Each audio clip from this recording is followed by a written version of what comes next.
过来消息，咱过来看台东的大目石溪，佮往来石溪拢要收成咯。也毋过今年石溪受到小连沙风台影响，有的果子园哦只剩3成的产量，所以大卖价即卖1公斤是花到80块，比过去起要20块。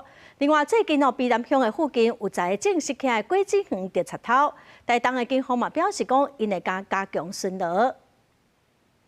今年台东种石溪的农民，伫要到下当采收啊，煞拄着几下风台扫来，真侪已经结籽的拢落甲规涂骹。即马风台走啊，就要进入采收期，毋过产量敢若剩往年的3成左右。虽然讲现此时大卖市场的价销1公斤有80块左右，比去年同期加买20块，毋过煞是无比减准卖。伫即个时阵，竟然阁掉插头。卑南乡迄块地啊，都有10个果子园，有贼仔来偷办果子，互农民是头壳摸咧烧。 有的小偷很离谱，你在这边搭帐篷，他在那边跟你偷。台东县警察局表示，已经有要求分局甲各地派出所都要加强巡逻，主动查偷过入来偷办。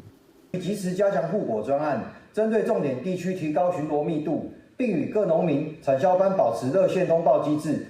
警方表示，会分析英过清在调查偷的果子园，嘛会结合社区的巡守队共同来联防，协助农民减少损失。记者综合报道。